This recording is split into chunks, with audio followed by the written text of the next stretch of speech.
Battle of the Planets became the most successful anime series in America throughout the entire 1970s, and almost nobody knew it was Japanese. That show you rushed home from school to watch was actually a complete reconstruction of foreign source material, so aggressive that the original creators might not recognize their own work. 5 incredible young people with superpowers saving Earth every week after school captivated millions of American children who had no idea they were watching something that started halfway around the world.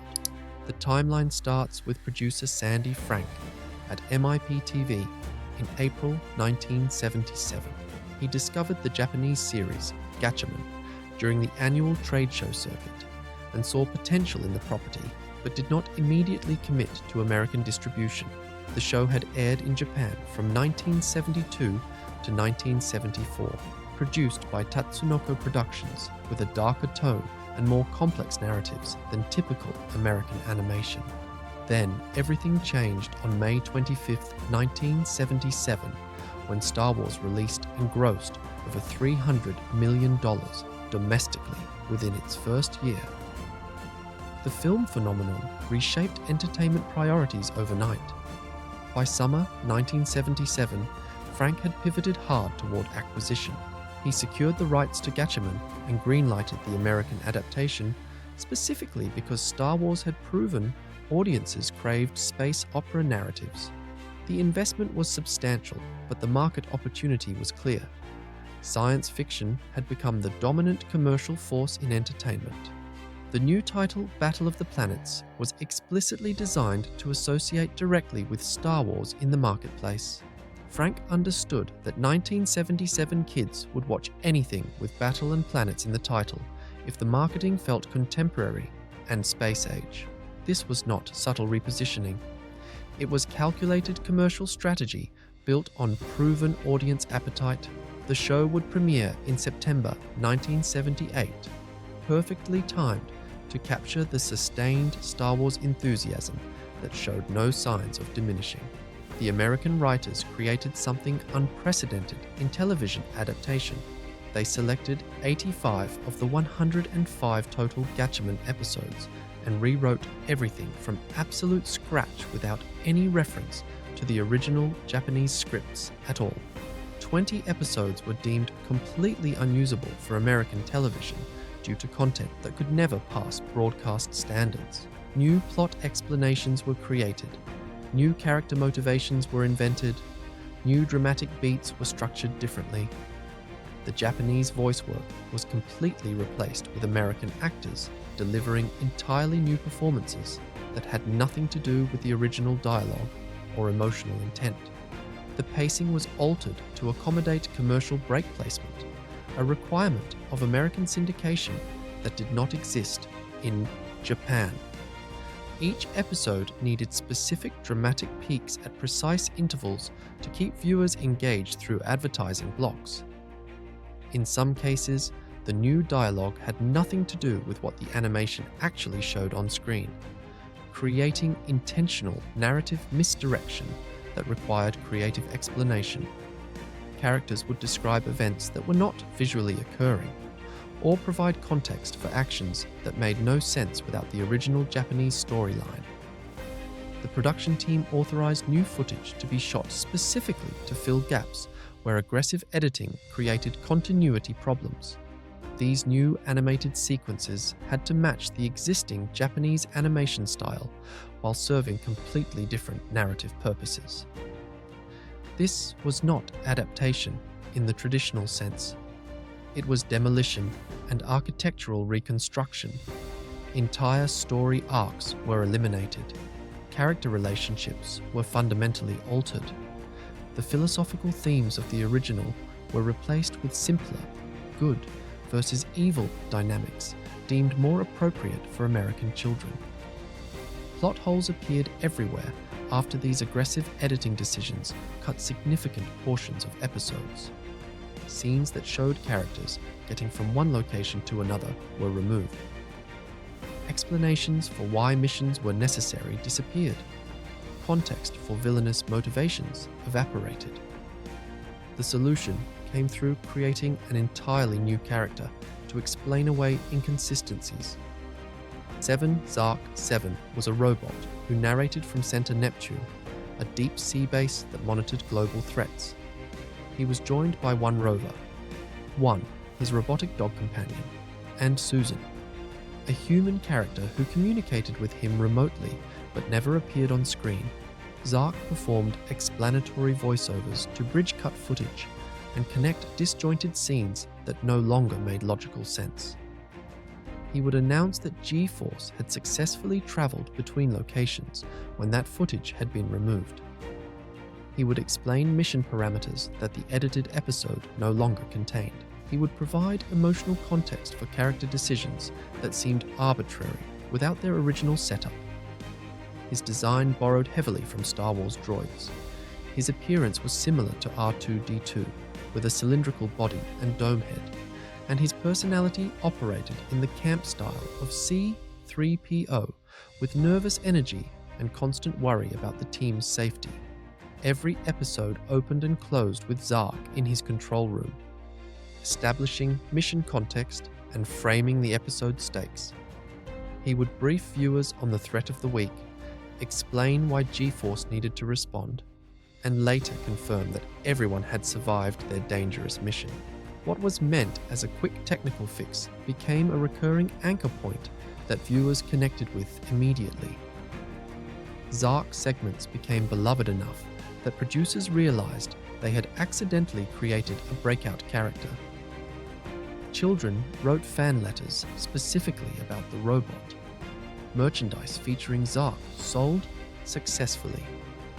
The character designed to solve production problems had become integral to the show's identity. For decades, fans assumed Keyop's stuttering and chirping vocal tick masked censored dialogue underneath. They believed profanity or crude language was hidden beneath the strange sounds. Internet forums would debate what horrible things the character must have been saying in the original Japanese version. This assumption is actually false. The show provided an explicit in-story explanation that Keyop was an artificial life form with a speech impediment caused by slightly defective genetic engineering during his creation process. His origin was built into his character from the very first episode. The American adaptation established that he had been created in a laboratory, not born naturally, and his speech patterns were a result of imperfect bioengineering.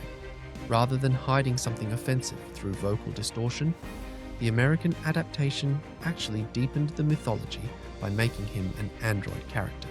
This meant Keyop had a complete backstory that justified his unique voice and made it canonical within the show's universe. It transformed what could have been a cheap gimmick into actual character development with world-building consequences. The other team members treated Keyop as their youngest member, protective of him despite his artificial origins. Few viewers realized they were watching an unintended origin story for an artificial being complete with technical explanation. The character's quirk became part of the show's larger science fiction framework rather than a production limitation. The original Gatchaman featured Berg Katse, a gender mutant capable of shifting between male and female forms at will. This polymorphic identity was central to the character in Japan, reflecting creative storytelling that Japanese audiences accepted readily. The villain's dual nature created psychological complexity and narrative unpredictability, sometimes appearing as a beautiful woman to infiltrate organizations, other times as a commanding male figure leading armies. Katse represented a fluid threat that could not be easily categorized or predicted. American censors and producers deemed this concept too controversial and conceptually confusing for 1978 American audiences. The social climate would not accept a character whose gender identity shifted between episodes or even within single scenes. Their solution involved splitting the character into two separate entities. Zoltar became the primary masked field commander, always male, always wearing purple robes and a distinctive mask, receiving orders directly from the disembodied Luminous One. Katse's female form was reintroduced as Zoltar's sister, Latroz, appearing specifically in the episode The Galaxy Girls. The name itself was constructed as an anagram of Zoltar, proof the writers knew exactly what they were doing and were being clever about it. They understood they were fundamentally altering the source material, but tried to maintain some connection through wordplay. This change fundamentally altered the villain dynamic, removing a layer of psychological complexity from the primary antagonist and replacing it with a more traditional family structure of evil siblings. G-Force operated from their primary vessel, the Phoenix, a ship that deployed 4 smaller individual vehicles for combat missions. The ship's design resembled a massive technological bird, blue and white with swept wings and a distinctive profile that made it instantly recognizable. Jason piloted the G2 race car, a ground vehicle with advanced weaponry. Princess controlled the G3 motorcycle, capable of incredible speed and maneuverability. Keyop operated the G4 all-terrain vehicle, designed for both land and underwater operations. Mark flew the G1 jet fighter, the most advanced of the individual craft. Each vehicle could separate from the Phoenix during missions, allowing the team to split up and cover more ground. Tiny remained aboard, piloting the main mothership and coordinating operations from the command center. His role was crucial as the Phoenix itself served as mobile headquarters, weapons platform, and extraction vehicle. But in extreme situations where the team faced overwhelming firepower or environmental hazards, the Phoenix had a transformation sequence that became the show's most iconic visual moment. It would become the Fiery Phoenix, assuming a massive bird-shaped form surrounded by flames and protective energy. The transformation required all team members to return to their stations and coordinate their cerebonic powers. The ship would be engulfed in golden energy, its mechanical form shifting into something that appeared almost organic, a creature of pure power rather than a constructed vessel. This form was designed to survive extreme environmental conditions and overwhelming firepower that would destroy the ship in its normal configuration. The recurring device was visually striking and became iconic in the show's visual language. Children would recreate the transformation with toy versions of the Phoenix. The sequence appeared in promotional materials and opening credits. However, the transformation consumed considerable fuel reserves, which meant it could not be deployed repeatedly or casually. The limitation was built into the show's internal logic. Every deployment of the Fiery Phoenix came with real strategic cost and consequence that limited overuse. Each G-Force member wore a wristband communicator that enabled instant transformation between civilian clothes and full battle uniforms. The process was called transmutation, and it became a signature moment in nearly every episode. The team would raise their arms, activate their wristbands, and spin while their civilian clothes transformed into bird-themed combat suits.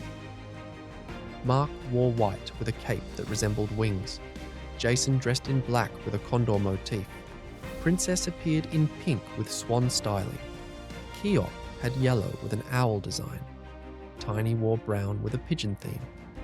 Mark carried a sonic boomerang as his signature weapon, capable of multiple return trajectories and cutting through most materials.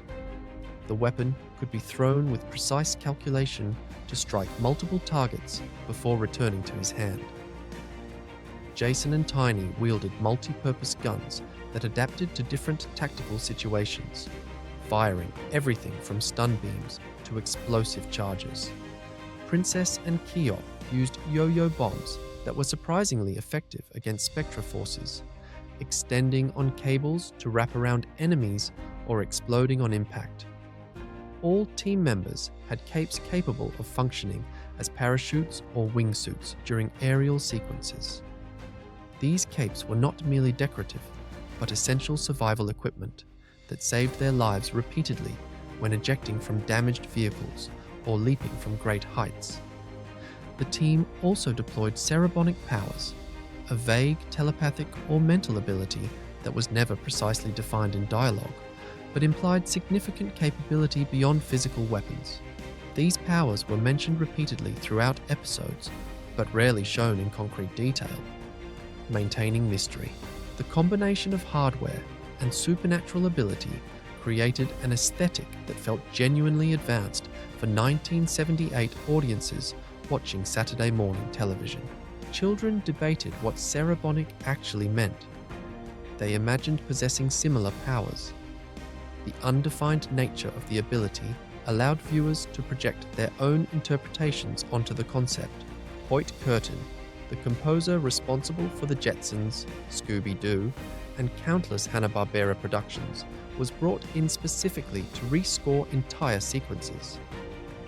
His involvement represented a major financial commitment to elevating the production value. Curtin replaced slower, less dynamic Japanese musical cues with orchestral arrangements explicitly designed for American television pacing and commercial structure. Where the original Japanese score might hold a single note for dramatic tension, Curtin would create ascending scales that built excitement. He filled silences left by editing cuts that disrupted flow. Scenes that originally had dialogue now needed music to cover the gap. He smoothed transitions between scenes that no longer connected naturally. Musical bridges had to create emotional logic where visual logic had been severed. He created urgency and tension where the original score had conveyed calm or mystery. Battle sequences received bombastic treatment, while quieter character moments got sentimental orchestration. Some original Japanese music remained in the final product, but Curtin's contributions dominated and gave Battle of the Planets a polished, Hollywood-adjacent sound. This was significant production-level investment in a show that was already being aggressively edited and rewritten. The musical upgrade elevated the entire package and made it feel more expensive than it actually was. The score suggested a premium production rather than repurposed content. By 1979, Battle of the Planets aired on 100 network affiliates nationwide. Distribution was absolutely massive for a syndicated animated series at a time when reaching national audiences required individual agreements with local stations. The show appeared in major markets like New York, Los Angeles, and Chicago, but also reached smaller cities and rural areas. The viewership was enormous, reaching millions of households daily. Children across America watched G-Force face Spectra and the Luminous One weekly. They collected trading cards featuring the characters. They played with action figures and toy vehicles. They wore Halloween costumes based on the team uniforms. Historians and critics would later call it the most successful anime series in the United States during the 1970s. This designation carries real weight given the decade's television landscape, which included original American productions with substantial studio backing. The remarkable fact remains that most American viewers had absolutely no idea the show originated in Japan. They believed it was American-produced science fiction created specifically for American audiences. The censorship, rewrites, character changes, and musical overlay obscured the source material so thoroughly that the show became perceived as homegrown entertainment. Parents who might have had concerns about foreign influence on their children never realized they were watching Japanese animation. The transformation was so complete that even media critics often failed to mention the show's origins. Battle of the Planets established a template that studios would follow obsessively for decades afterward. It proved that aggressive editing, wholesale dialogue replacement, significant character modification, and complete rescoring could successfully transform foreign content into commercially viable American television products. The formula was clear: remove violence and gore even if it meant eliminating entire plot points. add narratively convenient robot characters to explain the resulting confusion, rewrite dialogue for American sensibilities without any concern for original intent, market aggressively to Saturday morning demographics who would embrace the content without questioning its origins. This approach became the standard operating procedure for anime localization throughout the 1980s and 1990s. Producers saw Battle of the Planets achieve success and suddenly realized the playbook actually worked at scale. Subsequent anime adaptations followed this model almost exactly. Robotech combined 3 unrelated Japanese series into one: American narrative. Tranzor Z transformed Mazinger Z using identical techniques. Voltron restructured Beast King Go-Lion and Armored Fleet Derugger Verfofkin. Each show borrowed directly from the Battle of the Planets approach, knowing it had proven commercially successful. Superfans have documented Battle of the Planets with archaeological precision and obsessive detail. Online communities emerged in the early internet era dedicated to cataloging every aspect of the show. Episode guides and online archives list recurring catchphrases with meticulous tracking.